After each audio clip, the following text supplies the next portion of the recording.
So today we have Kheengz in the Yep. house. I didn't even know that you stayed in Abuja. Yeah, I've been in Abuja for like a couple years now, What? knowing fully well that Lagos is not. Have you tried the music industry in Lagos? Yes, I've been to Lagos like a couple times, like since like 20. First time I was in Lagos was 2013. Okay. Then ever since I was going back and forth, because as northerners, is the terrain in Lagos is quite bumpy. So I go It's there, I not do as my flat. stuff. I do a couple months there, then I come back up north. Plus, coupled with the fact that the music I make is northern inclined. So when you go Yeah. there, they're like, "Oh, you really sure it's for us? You have to dumb it down a bit." So I've been shuffling.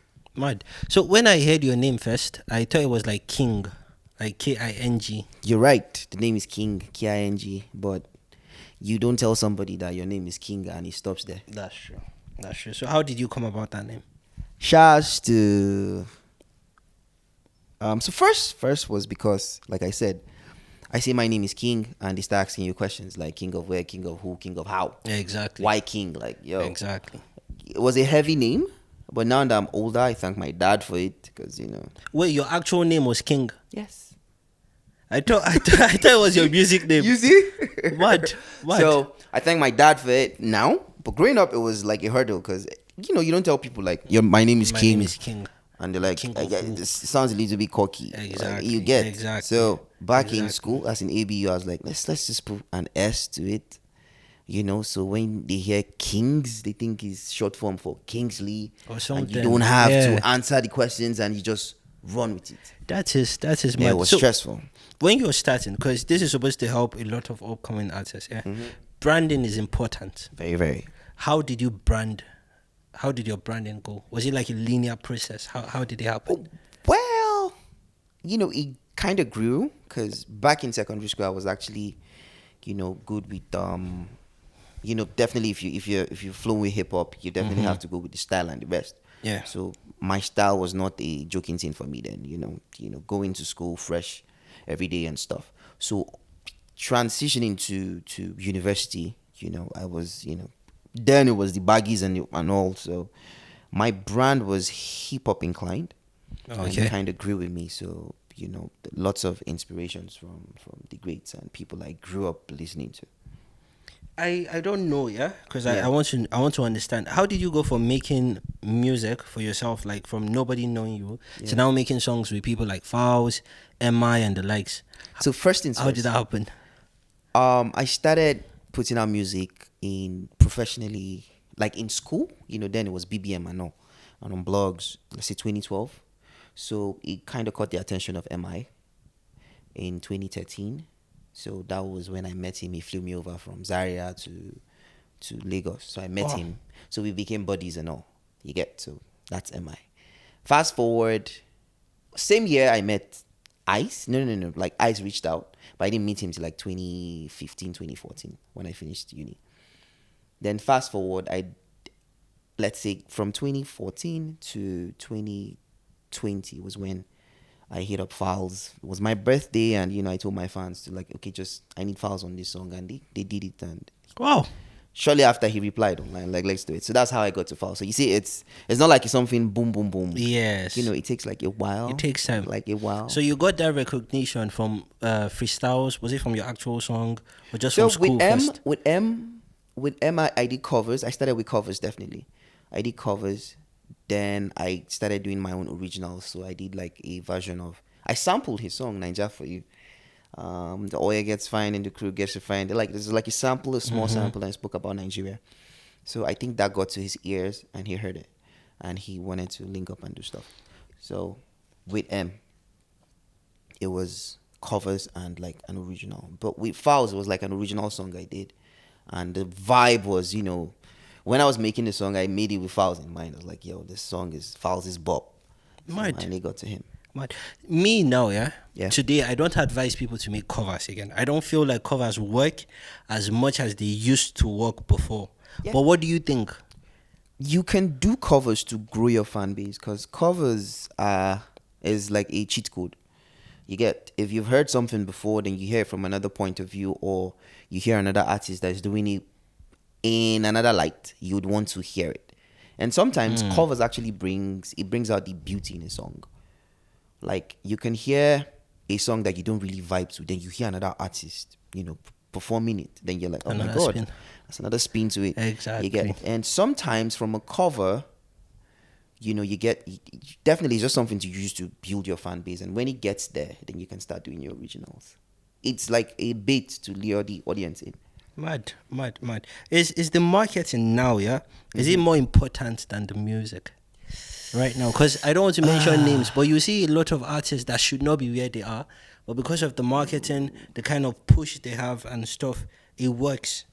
So, like what I tell people now is making music is 20% of the work. The work starts after you've made the song and you think you have the song. So now you have to plan your release. You have to get a budget for promotion. And in as much as people say it is easier to put out music now with, social media, with the distros and the rest. Yeah, you can pop in 24 hours. Before you know, if it's good, it's good. If you're lucky. But with ease of doing it comes a lot of people doing it. So you get The lost competition. in the exactly. Yes. Competition is like, That talent is mad. is not it again. Like, you're talented. Oh yeah, clap for yourself. Can you push it? That's the thing. Do you have what it takes to do videos? Do you have what it takes to do visualizers? Do you have what it takes to go do your radio tours? Unlike before, if a song is good, oh my God, everybody loves it. Exactly. Now people want to say it, like they forget about you in like 3 days. Like, oh, I heard it. Oh yeah. One that week is it's it. popped and you're gone. So you have to constantly be in their faces, which is where the work is. There's no more, oh, I am forming. Oh, I'm a big artist. Oh, nah, fam. You have to go to the streets, go to where to shoot content. That's why content creators are kings right now. They own the industry. Content is king now. Yeah. Okay, so we try to help artists. Yeah, we offer things like playlisting, distribution, marketing, a lot of this, but it's expensive. And a lot of people will text and they'll be like, "Why are you charging 1 million for this? Why are you charging so stuff for this package?" And I keep trying to explain: if you're going to be on radio, we are paying for that. You understand? This tour, we are paying for that. The video, the this. Now, for an artist that doesn't have money. You get an artist that does not have money at all. Yeah. How can they make it? What's your advice to them? Like, what can they do? Wow. You get So is a decision you have to make because it's not easy. You might be lucky, like you might be lucky, but you have to make that decision because in as much as music can be like a side hustle, at the same time it can end up being your 9 to 5. By 9 to 5, I mean you wake up every morning thinking of how to do this, how to put out this, how to do this. That's true. You put one song out and 2 months is gone. So you keep doing it. keep recycling. It's really hard, but if you want to do it, you just have to make up your mind and know that it is not easy again. It is easy to make music and put it out and to blow. At the same time, it is not easy because there are like 1,000 of you that are doing it at the same time. So if we Same can place. say this, it is easy to make music and blow by mistake, It's the like easiest thing. accidentally. Yes. A lot You of can people are just doing go it. on TikTok and We've seen but- covers blow up. Exactly. You get Exactly. with TikTok now, the algorithm is Exactly. you can't predict it. But if the luck part is out of the whole equation now, it becomes very, very, very, very difficult. You have to get your talent on point. You need a team. In as much as you can say, okay, you can't afford it, you need a team of people that believe in you. Because man, the ups and downs are not here. So you need a couple of people that you can go to for your visuals, you can go to for your mixing. If you're doing everything yourself, it can be overwhelming. It can be very overwhelming. Very, very, like you wake up in the morning and I have to do this, and you don't have the energy. So you actually need support. What's the you're making music now. You're not as big as let's say Wizkid, Davido. You're not making millions from your streams yet. What's one way to make money from music? Some people say stuff like features. Some say performance. You Does it understand? mean from millions from streams? Yeah, like you're not yet making that. You don't have 2 million streams, Yeah, 5 million exactly, streams. How yes. can you still make money from music? You So understand? How can you basically, monetize it? If before you get that big break, I keep telling people it's a numbers game. So consistency is key. You don't have the 2 million, the 3 million, the 5, the 10 million streams yet for one song. But you can have That's true. 50K here, have 100K here, have 200. So at the end of the day, monthly you're making the It's 2 piling million, up. 1 million. You understand? It's That's piling true. up. So with consistency, you get there. Pending when the heat comes, because it will come if you're consistent. Well, If before your then, fan base gets there, they'll push you. So a lot of people don't even know this, but the people that are eating good in the industry are not the ones that pop. Like, you don't want to boom and go cold. You go check people's back end and you see them doing millions of streams. We don't know them on the streets, but they are steady doing. this is what I want us to talk about, this back end.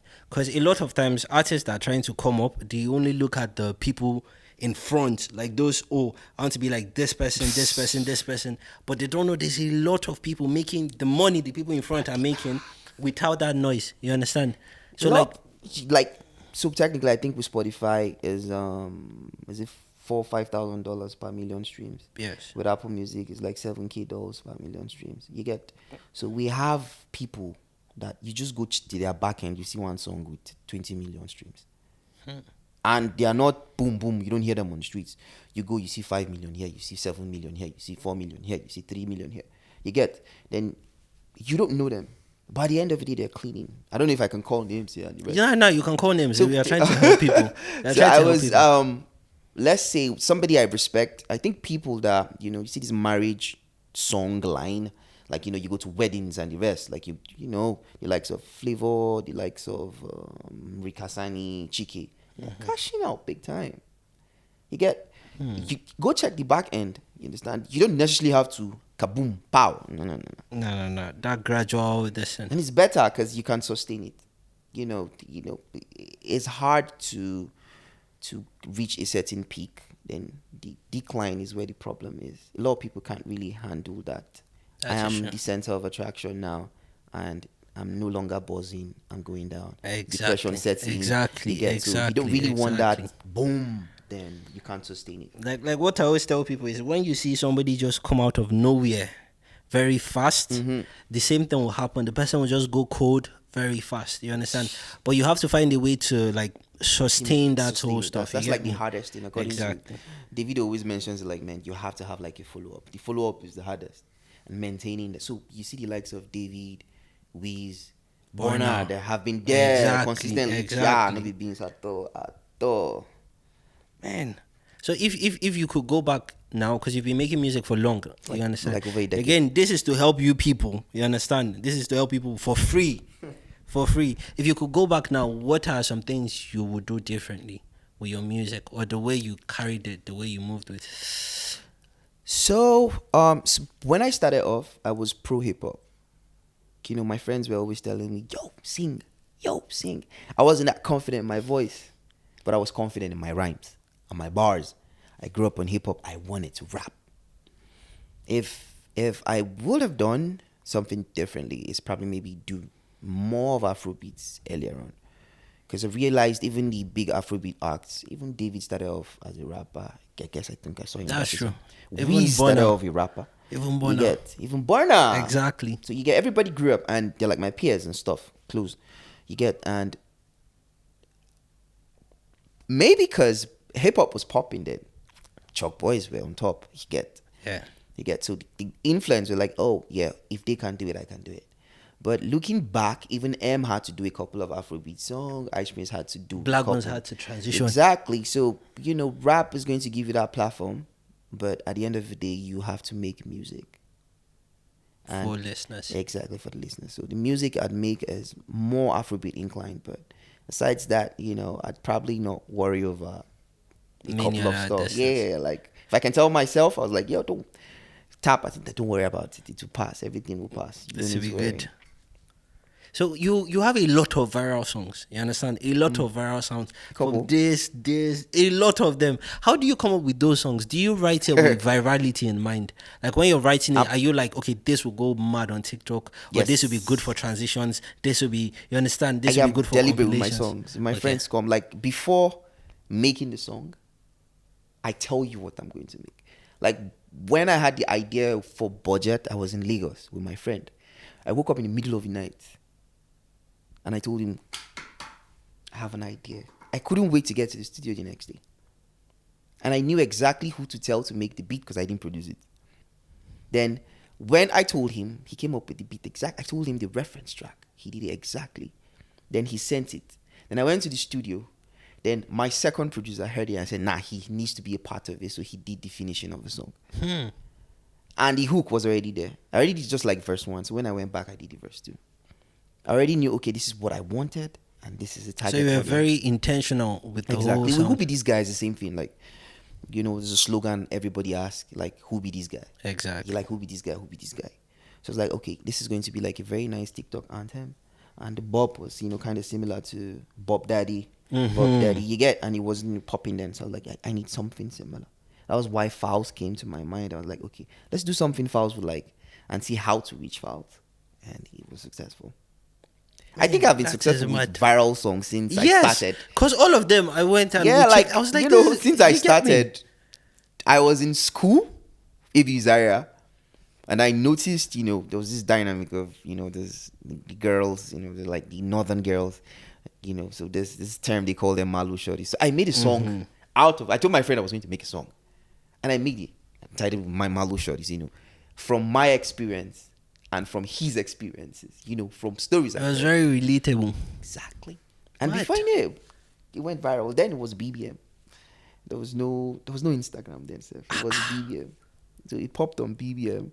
Then from BlackBerry, it went, and there was Twitter. Then there were blogs, obviously. So I think then it was not just too exclusive. Exactly. So you've been making music for long now, you understand? You've seen different things come and go. From people trying to download songs from, as you said, not just to streaming coming, and it wasn't really working. We didn't even have Spotify in Nigeria. To the way it is now. You get, like, can you predict anything? Do you see any change coming anytime soon? Or do you think this is it? African artists are going to be kings if Africans eventually catch up with streaming, because we're plenty. Nigeria, they say we're 200 million. If 100 million are streaming my songs, I'm king. That is true. So the reason why, I think that was the reason why Burner actually said, I'm an African giant, don't joke with me. He knows the numbers he commands here in Africa. You get. But the problem is, not all of us, we are not really in tune with the streaming this ain't thing yet. That's the thing. So the day Africans catch up, a lot of people we still have PTSD from the whole data. Data is expensive. Even me till now, like, I can afford data, but if I do something that swindles my 1 gig, I'm like, oh my god. And I remember that 1 gig is just like 150 naira now. Exactly. There's PTSD that comes with it. So eventually, when Africa begins, let me see, for Nigeria, we begin to stream, very well. Because let me speak for northern Nigeria. I think with northern Nigeria, majority of us are still downloading. So it's what we're still trying to tell the fans that, you guys have to start streaming. Go to Spotify. Spotify gives you, I think, 3 months free first. Go to Apple Music, it's just 900. You get, and they'll say give you 3 months free. Exactly. Audio Mark is doing good in the north and the rest. But the day everybody starts streaming, my mom is not yet streaming. My mom is still downloading. You get, the day everybody starts streaming and understand, it's a necessity. African artists are going to be key. A lot of your songs now, they go very viral. But what was the first viral song you had, and how did it come to play? The first one. First viral song I had, like real viral, was my Malu Shorty. MMS. That was when I was in AV, the one I spoke about earlier on. I spoke about Hausa girls and how, the relationship dynamics with them and how they relate in school and stuff. And before you know it, it went viral in northern Nigeria. That's like the real viral one. I did a cover to Ice Prince's Aboki. Same year, it went viral also. So then there was really nobody rapping in Hausa. Yes. So I was like, okay, let me do something I can relate. There was Olamide doing it in Yoruba. At that point, I think Fino was already doing it in Igbo. So I think there was like exactly. Ice Prince was there, but Ice Prince wasn't really doing it in Hausa. He was just, the number one Abuki and the rest. But there was zero Hausa in it. So I was like, okay, let's do something in Hausa. So I switched it up a bit. There's this your song that went very viral on Twitter. What? Your song that went very, very viral on Twitter. Yes, exactly. What was your... So we budget, like I said, was the one I said, I wrote that song in 2022. That was when I said I woke up in the night, like, I have a song in my head. So with that, it was like, I took that song down first after uploading it because I didn't have the assets yet. I wanted to promote it in a certain way, do the viral videos I made. I think I had like a TED Talk in Bauchi. It came out actually, it was online. Someone called me and said, your song is on. Apple Music. Like, I said they should take it down. So they had to take it down. A lot of people didn't see it.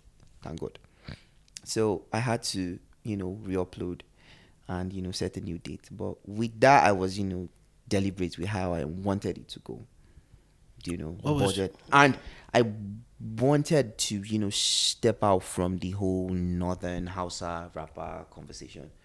You understand? I wanted to show people that your I'm Igbo accent. Yeah, I can do it. Like, your Igbo accent. I have a lot of Igbo friends. You get? Yes. Igbo is hard, but you can, as a creative, you can find a way around it. You get? So I made a song with the theme in mind. A lot of people thought that was Igbo on TikTok.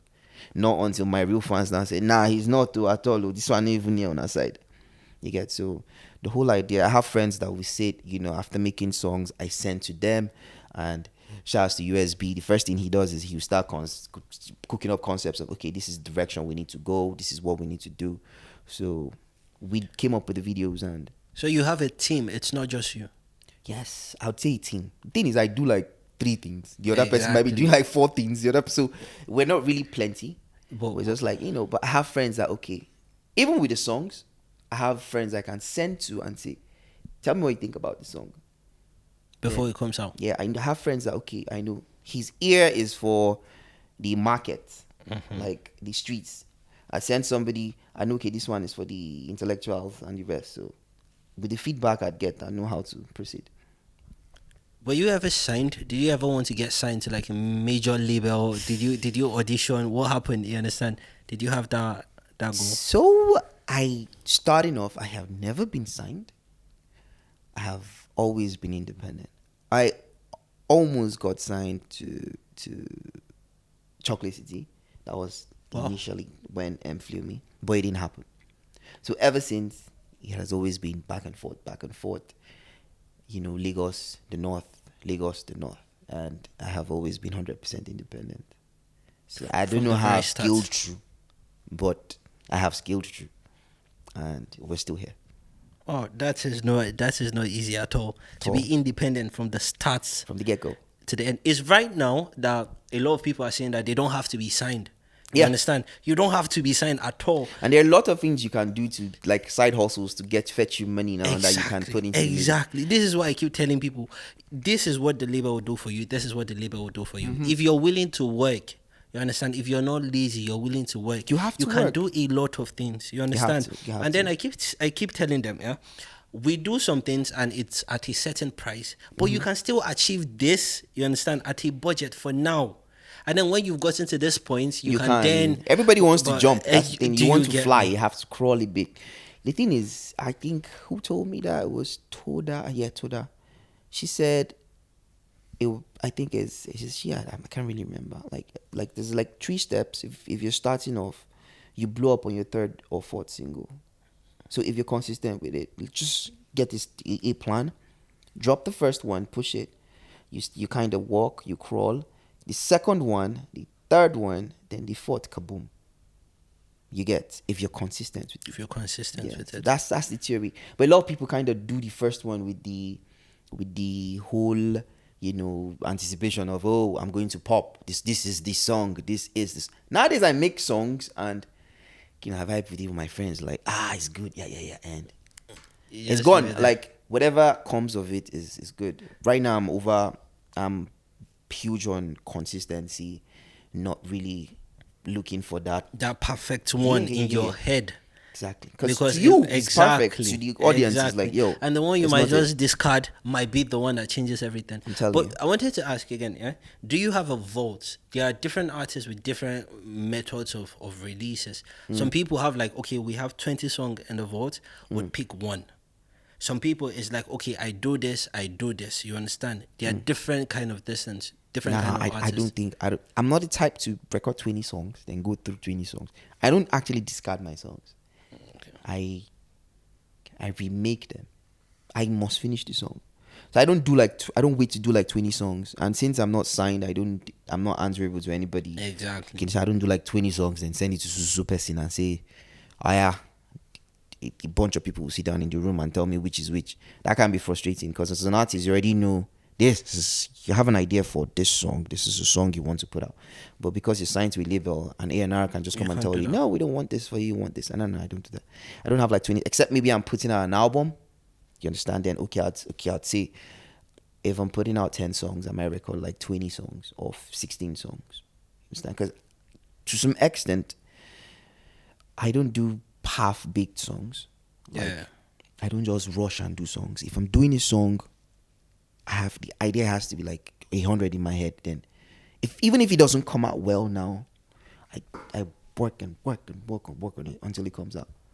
So, I wanted to ask a question. Yeah, for you, which of them is better, the song, the music itself, or the person? If you're to feature someone, like, do you put the music first? Like, okay, this is this song I have to feature someone on. This person will be best, or do you go, this person is bigger and might be able to push the song more, like not like too wide.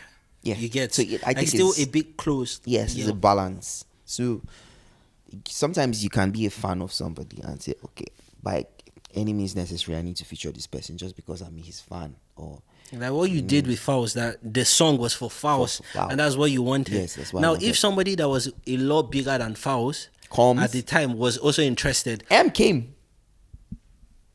I didn't Okay. make the song with M in mind. I actually sent M another song, that's MI. But he didn't like the song. he wanted out that one. No, I didn't send him this one at all. Okay, So when okay, I now okay. performed the song on Instagram, I posted it on Instagram, then Fowles saw it. Then he said he wanted to. Then M heard it too and said, nah, this one, he one day on top. So probably it was later on that the title of his album was The Guy. Okay. And the name of the song was Who Be This Guy. Okay, mad. So that So was you the- understand? Okay, Now I that understand. was mad. So in my own head, this is not MI's vibe.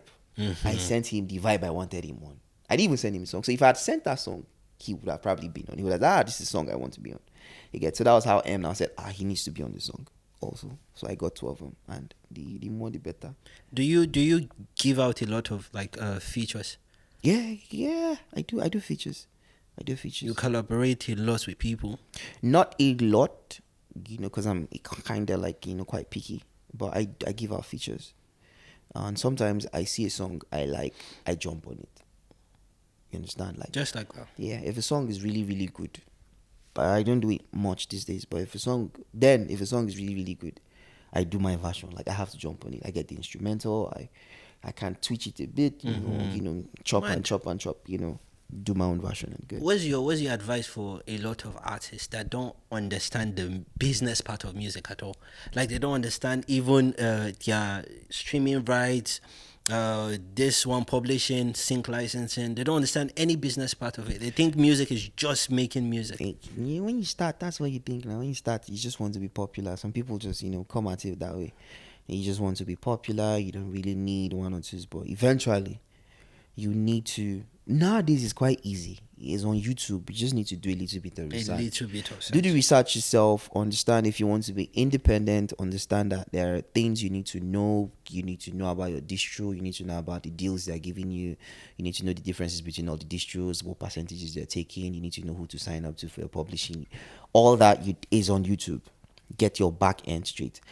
And even if that kaboom doesn't come, eventually you'd see that. Eventually you see Because growth. every platform is You paying see now. results. I tell people Everything. that Facebook is paying, TikTok is paying, YouTube is paying. YouTube is paying, everybody's paying. So at the end of the day, there's a thin line between an artist and a content creator now. I used to tell artists, if you want to make music, and let's say you don't have any money, and in your heart of heart you don't even want to work for any money, or you're very lazy, then just try to build your audience. You understand? If it's true comedy, or if it's true, you're funny, anything, just try to build your audience. If someone like Cutty, Cutty the YouTuber, if she decides she wants to release a song now and it's actually good, she has millions of people that will listen at least once. And if They will it's not listen even good, she'll still make money at least from it. once. Do you get me? So you can try to do that instead of Just sitting texting me back. and telling me that our stuff is expensive and we should help you for free. You understand? It doesn't work like that. Nobody's doing anything for free now, except it's your body, like your guy. And that is even, it's still not even free. I'm helping you because you're like family. I know it. Then, you or get maybe me? okay, you want to scratch my back, I'll scratch your back. That's something I'm Exactly. getting from you. But now you have to go hustle that budget. They'll ask you, what's the budget? Anything you're doing, what's your budget? This is what your money can do for you. Is it that, or you leave it to fate and put it out? That's the thing. You So never now, can tell what before. are your pre-release and post-release rituals if you have some? So, pre-release is actually hectic. Putting out music now is stressful, to be honest. Gone are the days that I want to put out a song next tomorrow. I'd send it to the blogs this night and, send a DM to all of them and tell them, okay, this song is, they'll schedule it and boom, it's on. And I'd send a BC or, post on my socials that the song is out. But with now, you have to send like 3-4 weeks prior. Exactly. For the right playlisting, you have to pitch, you have to shoot content, you have to, get your assets ready. There's a whole lot. A lot of things have to be in place. So it's really, anxiety. You wake up in the morning and say, I have presently I'm facing it because my album is in the works and I'm practically doing everything myself. So I have to get assets there. You have to do like a trailer for the song. You have to plan it. So much. Have a board that you're putting, okay, I need to shoot this content, do this. It's really, really so much. So my pre-release ritual, no, I wouldn't say I do anything. I just, when my assets are in place, I know I'm fine. What happens after the song drops? After, I just continue with my promotions and, sending messages to people to listen to it, to the media houses to help play on radio, and, that's basically what I do. Then I don't do release parties. I just be at home and on social media looking at my back end and saying, okay, these people like it, these people like it, people don't. Exactly. Just do your best and leave the rest to the algorithm. Very soon you're going to be going on tour, starting with Africa first. What country do you want to touch? Where do you feel you have the most fun outside Nigeria? So I think I read somewhere that Hausa is the second most spoken language in Africa. So, and let's see sub-Saharan Africa going up from Niger. I don't know how stable it is, but I'd love to, tour that side. And the music from there is people are not really highlighting it. Yes. Besides that, definitely love to go to Ghana. That's our brothers there. So Ghanaian music is, and there are a lot of houses in Ghana too. That's true. You get. So besides that, in Africa, like you said, South Africa, Tanzania, Ethiopia is one country I'd love to go because of their history and culture. They go way back. Yeah. So from you, should we still be expecting more Hausa songs or just more English songs, or it's still like you're having fun with it wherever you understand, or like a blend of everything? Yeah, so technically it's definitely a blend because Hausa is like if you grew up in the north, it's like it's like the lingua franca here, so it's the easiest language to cut across everybody here. That's true. So Hausa is still definitely, but, that makes a lot of sense. But let's just say northern, because the north is very, very diverse, and I grew up in Niger State, so there's Nupe, there's Gbagi, there's a lot of languages, but Hausa is like the general one. There's Fulani. I don't know anything in Fulfude. I'd love to learn and make a song in Giga, but yeah. So going forward, definitely. Okay. Plus, I feel like music is music now. Like people don't have to understand exactly what you're saying to roll with it. Like I have friends in US and they'll just text me some Ashake lyrics and be like, "What does this mean?" and they're singing the song, they don't know what it means, but the song is moving them. You get me? So I feel like even with any language you're speaking, mainly you've gotten to that point, you can still talk. I mean, at some point we're vibing to Awilu here. He was the biggest in Nigeria. Every beer parlor was playing Awilo Lugumba then. What does it mean? We've rocked Awilo. At some point, South African music was king in Nigeria. The likes of Brenda Fassie, Yvonne Chaka Chaka, Lucky Dube.